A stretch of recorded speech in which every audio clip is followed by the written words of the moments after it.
একজন তার বাবার মূর্তি বানিয়েছে, আরেকজন তার স্বামীর মূর্তি বানাবে, এইটা হতে দেওয়া যাবে না, ঠিক কিনা বলেন? যেটা আল্লাহর পক্ষ থেকে নিষেধ ওইটা বাংলার জমিনে হবে না, ঠিক কিনা বলেন? মূর্তি বানিয়ে বানিয়ে রাস্তার মোড়ে মোড়ে আমাদেরকে প্রেজেন্ট করতে হয় যে আমরা কত বড় নেতা। তুমি নেতা না, তুমি ঘোড়ার ডিম।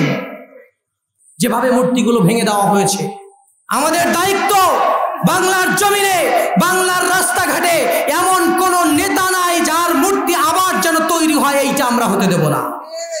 একদল চলে গেছে, আর এক দল আসবে। আসলে আমাদের উপরে যে বিপর্যয় ছিল, যে বিপদ আমাদের মাথার উপরে চেপে বসেছিল, এর কারণ একটাই। অনেকগুলো কারণ আছে, তার মধ্যে অন্যতম কারণ হলো বাংলার আলেম ওলামার মুখগুলোকে বন্ধ করে দেওয়া হয়েছিল। ওই জাতির দুঃখ দুর্দশা কেন হবে না যে জাতি তাদের আলেম ওলামাকে নির্যাতন করা হয়, তারপরেও তাদের পক্ষে কেউ রাস্তায় বের হয় না, যারা তাদের পথ দেখাবে। আল্লাহর পক্ষ থেকে রিসালাতের দায়িত্ব নবী রাসূলগণ আলেম ওলামাকে দিয়ে গেছে। সেই আলেম ওলামার উপর বিপদ আসলে আমি আর আপনি যদি হাত গুটিয়ে বসে থাকি, আমাদের জন্য এর চেয়ে আরো বিপর্যয় আসার কথা ছিল, ঠিক কিনা? প্রতিবাদ না করতে করতে আমরা এখন এমন অবস্থায় চলে গেছি, আমাদের দেওয়ালে পিঠ থেকে গেছে। এখন আল্লাহর রহমতে আল্লাহ একটা ভালো পরিবেশ দিয়েছেন। এই পরিবেশটা ধরে রাখার জন্য ভবিষ্যতে এই কোন স্বৈরাচারী শাসক এসে আমাদের মাথায় যেন চেপে না বসতে পারে, আমাদের গলায় যেন হাত দিয়ে চিপে না ধরতে পারে, এই জন্য আমাদেরকে সচেষ্ট থাকতে হবে। ভবিষ্যতে অন্য কোনো দল ক্ষমতা এসে বাংলার রাস্তাঘাটের মোড়ে মোড়ে যেন মূর্তি না বানাতে পারে, এটা আমাদের দেখতে হবে। যা আল হক ওয়া জাহাকাল বাতিল, সত্য এসেছে, মিথ্যা চলে গেছে। আপনি দেখেছেন, আপনারা সবাই দেখেছেন, আমিও দেখেছি। এই যে 5ই আগস্টের পর শেখ মুজিবুর রহমানের মূর্তি, কিভাবে বড় বড় মূর্তিগুলো ভাঙা হলো। আমি তাদেরকে নিয়ে আর কিছু বলবো না, তারা যখন ছিল তখন বলতে পারি না, এখন বলে আর কোনো লাভ নাই। এইটা মর্দামি বলে না, ঠিক কিনা বলেন? তখন তো কথা বলতে পারেন নাই। অনেক বক্তা আছে, আলেম ওলামা আছে, এখন খুব পারছে, এখন পাইলে আর কোনো লাভ নাই। তখন তো বলতে পারেন নাই। এখন বলতে হবে এইটা, যে পরিবেশ বাংলার জমিনে একবার হয়েছিল, ওই পরিবেশ আমাদের বাংলার মুসলমানদের শরীরে এক বিন্দু রক্ত থাকতে ওই পরিবেশ বাংলার জমিনে আর হবে না। যেভাবে মূর্তিগুলো ভেঙে দেওয়া হয়েছে, আমাদের দায়িত্ব বাংলার জমিনে, বাংলার রাস্তাঘাটে এমন কোন নেতা নাই যার মূর্তি আবার যেন তৈরি হয়, এইটা আমরা হতে দেব না। একদল চলে গেছে, আর এক দল আসবে। একজন তার বাবার মূর্তি বানিয়েছে, আরেকজন তার স্বামীর মূর্তি বানাবে, এইটা হতে দেওয়া যাবে না, ঠিক কিনা বলেন?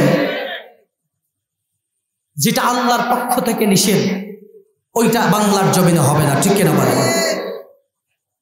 মূর্তি বানিয়ে বানিয়ে রাস্তার মোড়ে মোড়ে আমাদেরকে প্রেজেন্ট করতে হয় যে আমরা কত বড় নেতা। তুমি নেতা না, তুমি ঘোড়ার ডিম। দেশ সেবা যদি কেউ, জনসেবা যদি কেউ করে, কোনো ব্যক্তি করে, কোনো নেতা করে, বাংলার নয় কোনো দেশেই এমন নাই যে তার মূর্তি বানায় বানায় দেখান লাগবে।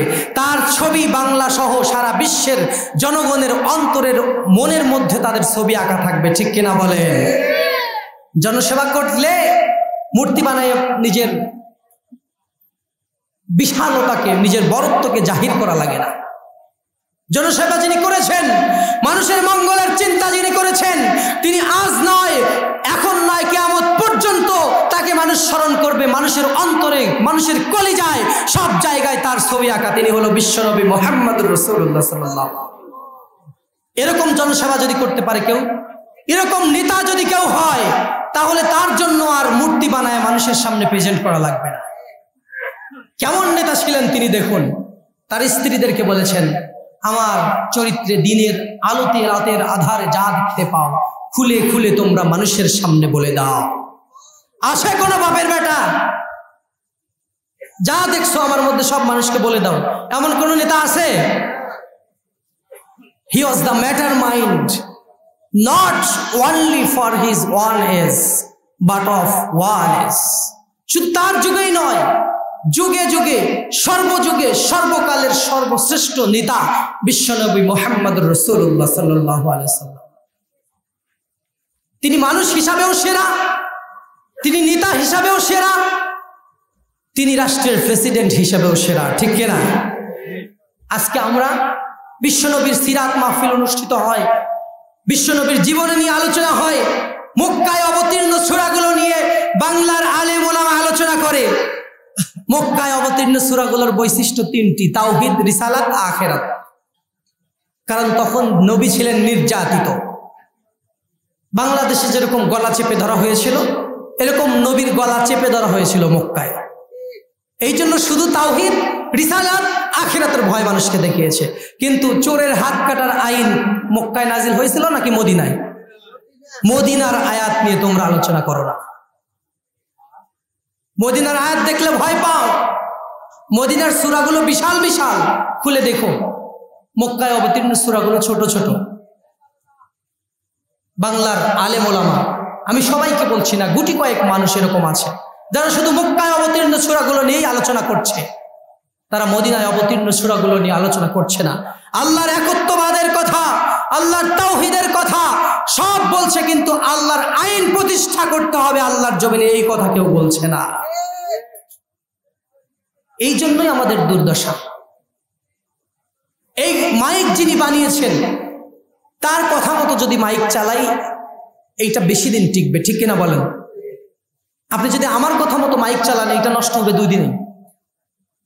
আমি তো এটা বানাই নাই, আমি এটা সম্পর্কে জানি না। এই পৃথিবী যিনি তৈরি করলেন, এই পৃথিবী যিনি বানালেন, পৃথিবীর মানুষগুলোকে যিনি বানালেন, তার আইন দিয়ে যদি আপনি পৃথিবী পরিচালনা না করেন, এই পৃথিবীর মধ্যে বড় বড় বিপর্যয় আসবেই, এটা কেউ ঠেকাতে পারবে না। যত মতবাদ নিয়ে আসেন না কেন, মতবাদ তারই আনতে হবে, আইনটা তারই বাস্তবায়ন করতে হবে যিনি এই সব কিছুকে বানিয়েছেন। আর সব কিছুকে বানিয়েছেন কে? তাকেই সংবিধানের দায়িত্ব দেওয়া হবে। আপনি আমাকে দিয়ে সংবিধান যদি লেখান, আমার বাড়ি সিরাজগঞ্জ উল্লাপাড়া, উল্লাপাড়ার লোকজন যাতে বেশি সুবিধা পায় আমি সেইটাই দেখব, ঠিক কিনা বলেন? আপনি শিক্ষকদেরকে নিয়ে সংবিধান লেখান, সারা বাংলার শিক্ষক সমাজ আছে, শিক্ষকরা যাতে বেশি বেশি সুবিধা পায় সেইভাবে আইন চালু করে দেবে তারা। সশস্ত্র বাহিনী, আর্মি, বিডিআর, তাদেরকে দিয়ে সংবিধান লেখালে তারা সশস্ত্র বাহিনীর প্রতি বেশি ভালোবাসা দেখাবে, তাদের প্রতি বেশি সহজ করবে নিয়মটা। এই জন্য পৃথিবীর কোন মানুষকে দিয়ে এই বাংলার জমিনের আইন আর পরিচালিত হবে না, আল্লাহর আইন দিয়ে পরিচালনা হবে।